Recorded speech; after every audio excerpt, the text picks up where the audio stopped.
श्रीमान र श्रीमतीले चाहिँ गाउँमा चाहिँ भद्र भलाद्मीहरू जम्मा पारेर अबदेखि चाहिँ हामी सँगै नबस्ने, हाम्रो वैवाहिक सम्बन्ध चाहिँ अन्त्य भयो, अबदेखि तिमी तिम्रो बाटो म मेरो बाटो भनेर चाहिँ एउटा म्युचुअल अन्डरस्ट्यान्डिङको कागज बनाएर भद्र भलाद्मीहरू चाहिँ वरिपरि जम्मा गरेर चाहिँ सही छाप गरिसकेपछि चाहिँ हाम्रो सम्बन्धको अन्त्य हुन्छ अर्थात् सम्बन्ध विच्छेद हुन्छ भनेर कतिपयले यो किसिमले बुझ्नुहुन्छ। अनि कतिपयले चाहिँ फेरि होइन, वकिल अफिस जानुपर्छ, अनि वकिलले एउटा कागज बनाउँछ, अनि कागज बनाइसकेपछि वकिलले बनाएको कागजमा चाहिँ श्रीमानले पनि सही छाप गर्नुपर्छ, अनि श्रीमतीले पनि सही छाप गरिसकेपछि चाहिँ बल्ल हाम्रो चाहिँ डिभोर्स हुन्छ भनेर चाहिँ कतिपयले यसरी बुझ्नुहुन्छ।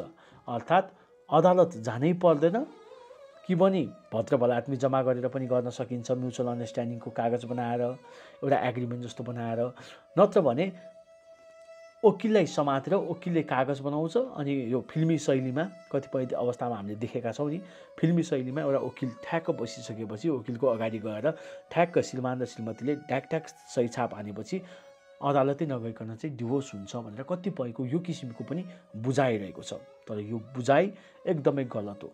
तपाईले चाहिँ आफ्नो गाउँमा भद्र भलाद्मीहरू जम्मा गरेर एउटा म्युचुअल अन्डरस्ट्यान्डिङको कागजहरू बनाएर चाहिँ त्यसरी त्यहाँ त्यो कागजमा चाहिँ श्रीमान र श्रीमती अबदेखि हामी होइनौँ, अबदेखि हामी चाहिँ अलग अलग बस्छौँ, अबदेखि चाहिँ उसले पनि अर्को विवाह गर्न पाउँछ, मैले पनि अर्को विवाह गर्न पाउँछ भन्ने शब्दहरू उल्लेख गरेकै भरमा भद्र भलाद्मीहरू जम्मा गरेर सही छाप ठोकेकै भरमा तपाईँको डिभोर्स हुँदैन।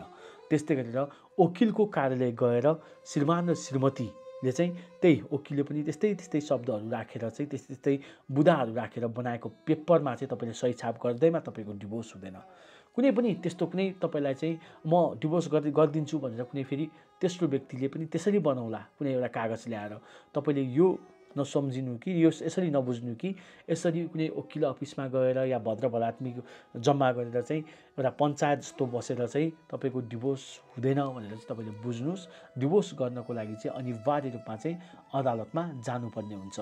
यदि तपाईँ बाहिर हुनुहुन्छ भने अदालतमा नगइकन पनि डिभोर्स गर्न चाहिँ सकिन्छ। तर त्यसको लागि चाहिँ पावर अफ एटर्नी चाहिँ तपाईँको सट्टामा चाहिँ कसैलाई दिनुपर्ने हुन्छ। पावर अफ एटर्नी तपाईँ मानौँ तपाईँ चाहिँ अहिले विदेशमा हुनुहुन्छ भने त्यस्तो अवस्थामा चाहिँ पावर अफ एटर्नी तपाईँको परिवारको कुनै एउटा व्यक्ति या त भने तपाईँको लयरलाई नै दिएर अनि तपाईँको सट्टामा त्यो व्यक्ति चाहिँ फेरि अदालतमा उपस्थित हुनुपर्छ।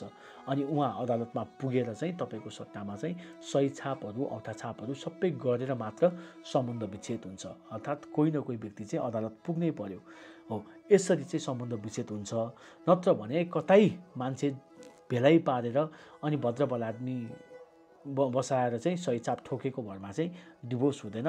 या त भने कुनै लयरको अर्थात् कुनै वकिलको अफिसमा गएर चाहिँ तपाईँले औठा छाप ठोकेको भरमा डिभोर्स हुँदैन। डिभोर्स गर्नको लागि अदालत अनिवार्य जानुपर्छ। अदालत नजाने हो भने तपाईँ बाहिर हुनुहुन्छ भने पावर अफ एटर्नीको थ्रुबाट अर्थात् त्यसलाई नेपालीमा भन्छ अधिकृत वारिसनामा, त्यो बनाएर त्यसको थ्रुबाट पनि सम्बन्ध विच्छेद चाहिँ गर्न सकिन्छ। त्यसरी गर्दाखेरि चाहिँ तपाईँको सट्टामा तपाईँले जसलाई अधिकार दिएको छ त्यो व्यक्ति चाहिँ अदालतमा उपस्थित हुन्छ, तपाईँ अदालतमा उपस्थित हुनु पर्दैन। आई होप आजको यो भिडियो मार्फत चाहिँ तपाईँले केही भए पनि कानुनको जानकारी भने अवश्य पनि प्राप्त गर्नुभयो होला। यदि तपाईँलाई यस्तै कानुनसँग सम्बन्धित जानकारीहरू हेर्न एवं बुझ्न मन लाग्छ भने तपाईँले चाहिँ मेरो युट्युब च्यानल नेल्सन एलएलबीलाई सब्सक्राइब गर्न र मलाई टिकटकमा फलो गर्न चाहिँ नबिर्सिनु होला। यदि तपाईँको पर्सनल केही कुराहरू छ जुन कुरा चाहिँ मलाई सोध्न मन लागेको छ भने तल मेरो इन्स्टाग्रामको लिङ्क छ, इन्स्टाग्राममा आउनु भएर तपाईँले आफ्नो पर्सनल कुराहरू मलाई सोध्न भने सक्नुहुनेछ। त्यस्तै गरी यदि तपाईँले इन्स्टाग्राम चलाउनुहुन्न भने तपाईँ मेरो टिकटकको प्रोफाइलमा जानुहोस्, त्यहाँ सानो फोनको आइकन छ, त्यहाँ क्लिक गर्नुहोस्। त्यसपछि तपाईँले मेरो मोबाइल नम्बर यहाँ देख्नुहुन्छ। त्यसरी यही मोबाइल नम्बरमा चाहिँ मेरो वाट्सएप पनि छ। त्यस्तै गरी इमो, भाइबर सबै कुरा छ। तपाईँले त्यहाँ मलाई कल एवं मेसेज गरेर पनि तपाईँले आफ्नो कुराहरू मलाई सोध्न भने सक्नुहुनेछ। यति भन्दै फेरि अर्को दिन अर्को एउटा नयाँ भिडियोकोमा उपस्थित हुने बाचा गर्दै अहिलेलाई भने तपाईँहरूबाट बिदा हुन्छु।